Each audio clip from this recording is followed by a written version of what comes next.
Hey everybody, so happy Star Wars Day, and may the 4th be with you.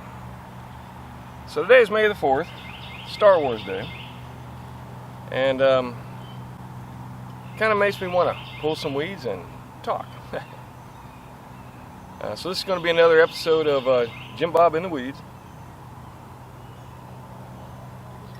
where I pull weeds and ramble on about things of no consequence to anybody but me. Feel free to hang out and listen to me while I ramble. So, what is the thing that's cool about Star Wars? Well, I think one of the things that's neat is that you talk about ancient wisdom, you know, the Force, magical power, so to speak, but really just ancient wisdom that allows for nearly magical things to happen. And that kind of applies in today's garden. Oh, by the way, I'm pulling weeds in my brand new food forest area, and a lot of you will probably say, well, you know, you could just take and put a bunch of cardboard down and then put, you know, mulch over the top of the cardboard and kill the weeds that way. But it's been my experience with this net sedge grass, like this right here. Let's see if I can get a good example.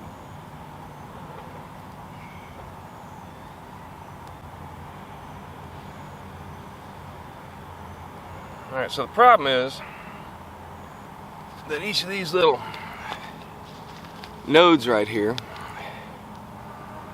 which look like this, looks like a little nut basically. Alright, and that's why they call it net sedge, because it has these little nuts. And, you know, that stores energy, and then it'll pump it through here. Even if you basically keep the grass from getting sunlight, it'll survive for a very long time. And then you'll find afterwards that what ends up happening is, even after you put your compost, well, I'm going to put compost down, but even after you put your mulch down and whatever it is that you're going to try and kill off the grass with, once that cardboard rots down, and it will, those nuts will still be there and will attempt to push that grass back up through and into your new garden. So, I mean, you can see, like, this is all one string. Alright, so that's an issue. So I'm going to try and get as much of that out as I can, compost that down, and then we'll see how it goes from there.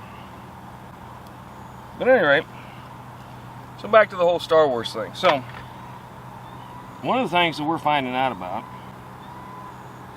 is that, first off, you know, ancient peoples, while they may not have had access to technology and information like we do, were not stupid.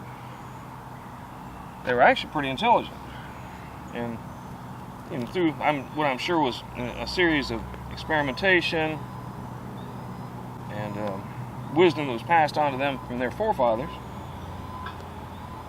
they learned to basically cultivate our garden force, so to speak, micro life within the soil. And what is micro life within the soil? Well, in this batch of soil right here, for example, there are literally millions upon millions of different life forms that are growing in the soil. I mean, there's bacteria, there is nematodes and worms and all kind of very tiny life that grows down in this soil, and it's that actually takes the nutrients in the soil and makes it available to the plants. And so this is critical to the life of your soil. And what we're finding, for example, in the Amazon, which is a notoriously poor soil, very clay, very hard to grow anything in, with the exception of certain areas where ancient people used to live. And in fact, if you take a look at something called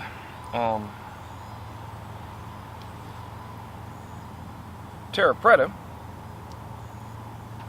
there is some evidence that there was a thriving civilization along the Amazon River about 500-600 years ago.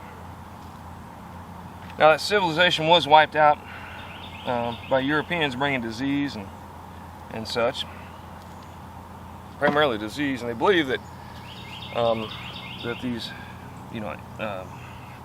Europeans, the Spanish in particular, when they came through, they were not intentionally doing this, but they basically accidentally killed off most of that civilization. So now we're going back and we're looking at this and we're finding this evidence because of these Terra Preta areas. And what they are areas of super rich soil that has maintained its fertility for something like 500 years. And which is interesting because the current way we farm basically is based upon the idea that, like humans and animals, that plants require constant feeding of various sorts of chemicals to provide a crop. And we're finding that that's just not the case. I mean, these Terra Preta areas essentially have been around for, like I said, 500 years, and they're so fertile that not only will they grow well, but if you mine it, some people have actually mined this soil and have walked away from it after a time and just left it go and come back, and lo and behold, we have more Terra Preta that has grown on top of the old Terra Preta, which is really interesting because that shouldn't be able to happen.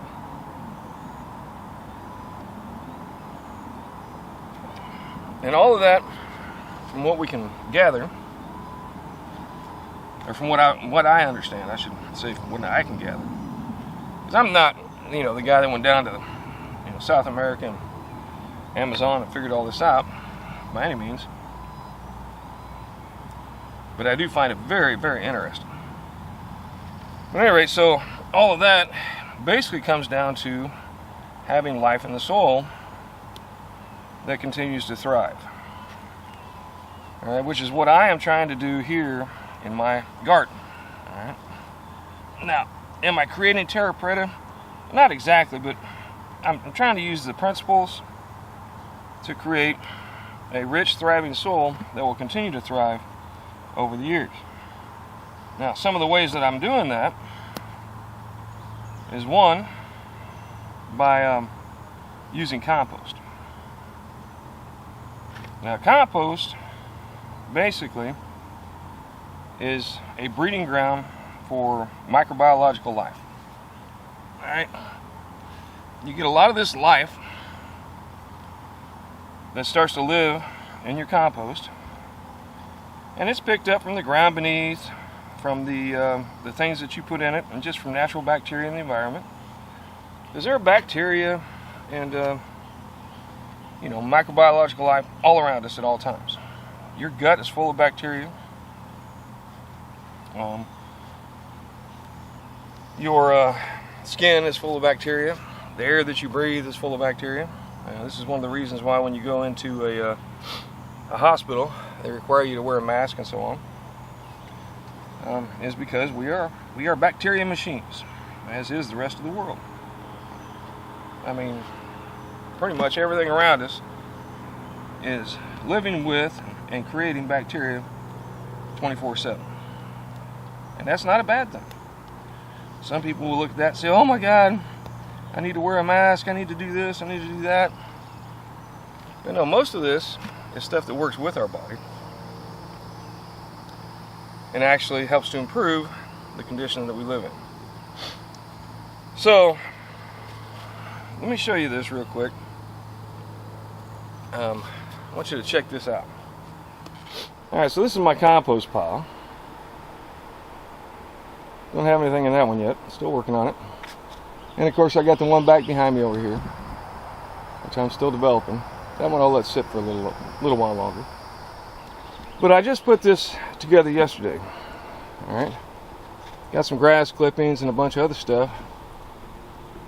And if you look, you can see that the temperature is up to about 130 degrees. And that is purely a function of the microbiological life in there that is eating away at the fuel and the food that I have given them, and living, dying, and propagating, creating more life. And in fact, if you look over here at this pile, which has been there quite a bit longer, you'll see the temperature is actually going down slowly. But I have measured this before, and the temperature is right around 100 and 110 or so. 105 maybe. So basically, that life inside of that compost is creating that heat, which is pretty fascinating because that is completely energy-free source of heat, which as time goes on, I really do believe that we will eventually learn how to harness that better and use that as a heat source for a lot of things that we use heat for, like heating homes and so on, even hot water. I believe that's what's going to end up happening. But at any rate, so it's that life within the soil that actually creates the availability of various nutrients that the plants rely on. And that's where the food, so to speak, that your garden requires comes from. So that is basically our current equivalent of the force. That magical thing coming from ancient wisdom that actually creates life in our gardens. All right. Or at least hopefully creates life. I mean, I've been pretty successful with it so far. And I don't use fertilizer. I don't feed my plants necessarily. I give them compost, which is just basically rotted down materials that feed the bacteria, which in turn feed the plants. Well, bacteria, I should say microbiological life, because there's a lot of different life in there, not just bacteria. And so everything I do, is, I'm trying to grow plants, but in order to grow plants, I'm working really hard to, grow my soil. If I can get this soil to be as fertile as that Terra Preta down in South America, man, I could have soil fertility that lasts for 1,000 years, 500 years at least. And that is a fantastic concept. Alright, so that's my force. And hopefully yours as well. Hopefully it'll be something that you can do to create that life in your soil. Because not only does it create life, but it also takes carbon and puts that carbon back into the soil as well, where it belongs. We've taken a lot of carbon out of the earth, and the problem is we don't ever put it back. And in fact, there's a lot of people who think that the secret to solving climate change, well, yes, it's going to involve less use of carbon-based energy. It's also going to, it's hopefully, or one of the things they're saying is that it's going to be basically fixed or made better by improved farming practices. Because I'm sure you've all heard about upcoming food shortages and all that, based upon the Ukraine. How many times have you bought food and it says on there made in the Ukraine, grown in the Ukraine? Not very often. at least in my experience.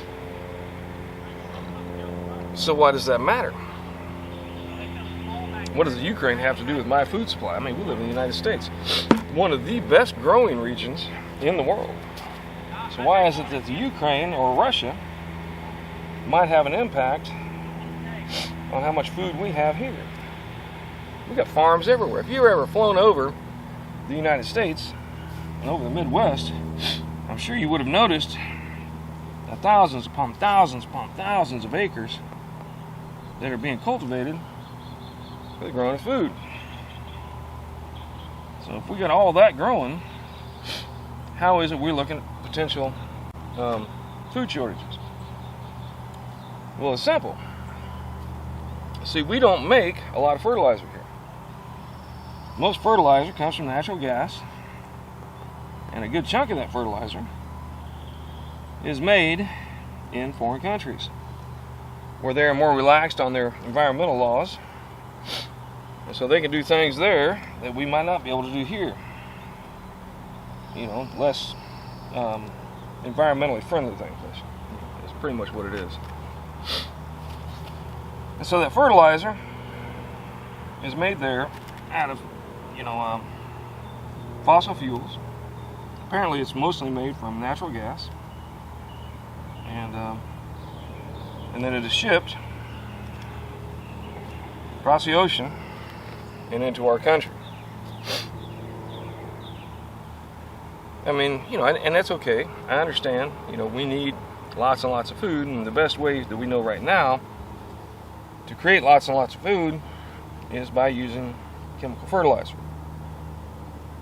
which is something that I do not use at all. So a lot of people are talking now about better ways of doing things, better, more sustainable, and to be fair, I mean, more locally creatable ways of growing food. That's kind of a weird way to say it, locally creatable. Essentially what I'm trying to get at is basically you can create your own compost.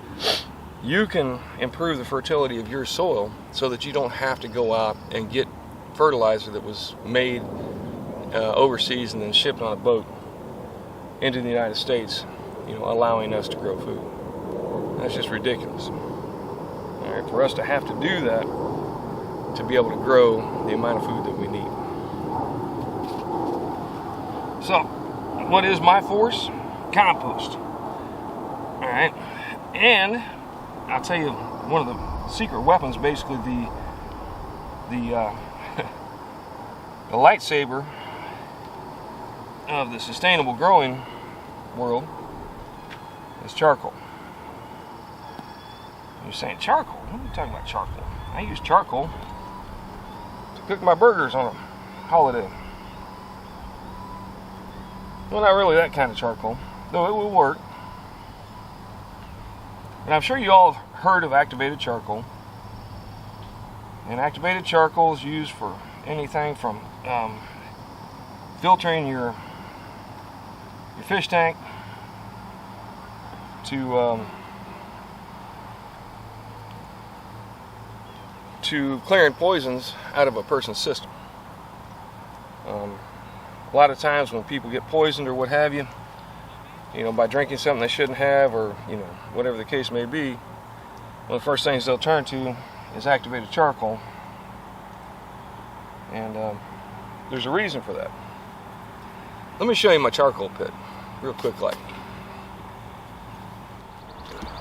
So this is my fire pit in the middle of my garden. And a lot of people are like, why do you got a fire pit in the middle of your garden? Well, one of the reasons is that I can create this. This is all charcoal. Alright, now the way I do that, you'll see that basically it's built up a bit. And I do want to build it up probably another layer or so. I've got 3 layers of bricks in there. I'll probably go for 4. But the idea is that it burns with less oxygen. And let me grab a chunk of this. Alright, so what happens you take this piece of charcoal here, and inside of that charcoal, where it is broken down, it's not the best view, but essentially what happens, there's tons and tons, I mean millions upon millions of microscopic pores in here. Alright? And then what happens, it will attract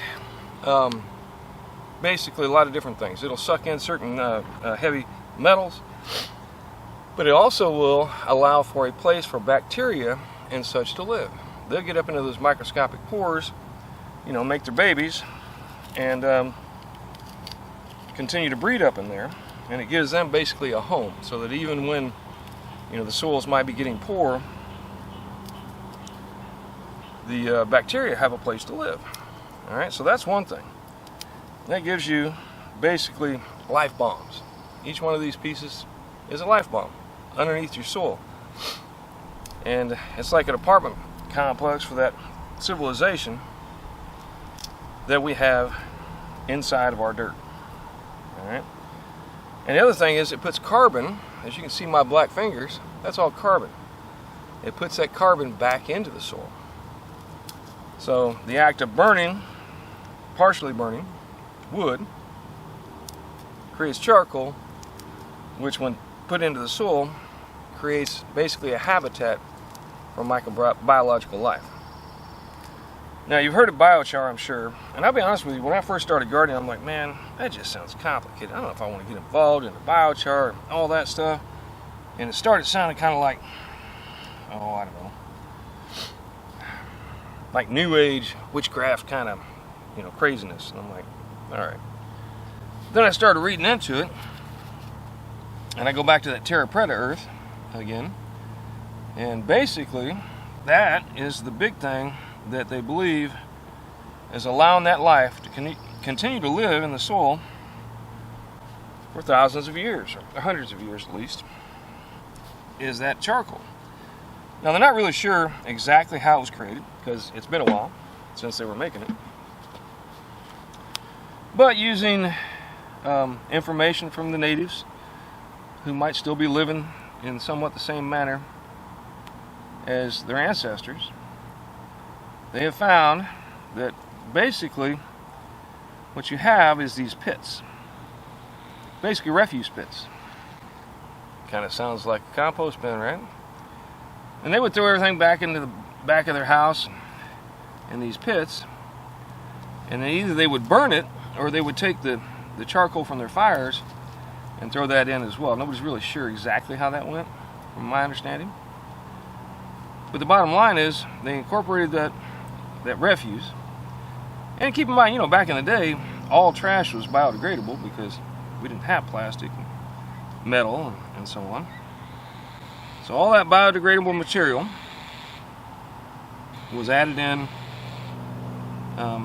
with a bunch of burnt material, which is charcoal. That charcoal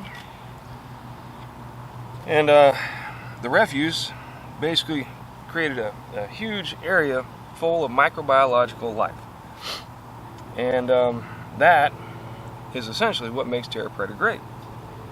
Is all these little pores inside the charcoal and all that refuse that was allowed to basically compost down, they believe is what has created this Terra Preta. Funny how we're still trying to figure out how ancient people did better at gardening than we did, right? Isn't that crazy? Which again brings it back to the point where, you know, everybody assumes that ancient people were stupid. They weren't stupid. They really weren't. They were as smart as you and I. They just didn't have the same information. They didn't have the same discoveries. They didn't have Google. They didn't have a lot of things that we have now. But they still had intelligence, and they were able to figure things out. A lot of things that have been discovered show that we really sometimes underestimate the intelligence of ancient man. The intelligence of ancient man. But anyway, so what do I do with my charcoal? Well, you saw my compost pit, or bins back here. So I take my charcoal and I put it in my compost bins. And that one that's starting to cook down now, it's gotten down to about 100 degrees.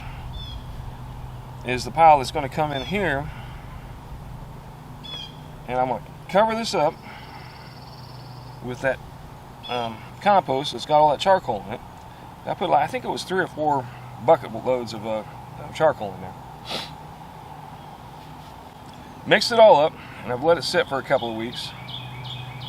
And like I said, it's still at 110 or so, and at one point it was at 130 degrees, so you know that there's a ton of biological life growing, breeding, dying, and creating that heat. Otherwise there wouldn't be any heat. It would just be cold, like the same temperature as the outside air. Alright, so I'll take all that charcoal that's inside the compost bin with the compost. I will cover up this whole area with that compost, and then I'm going to load it up with wood chips to cover it and to feed it. And then the idea will be that I will have nice rich soil on top, and then as I go through to disturb the soil by doing things like what I'm doing right now, pulling weeds or planting plants or just the natural movement of soil, that will slowly work its way down into the dirt.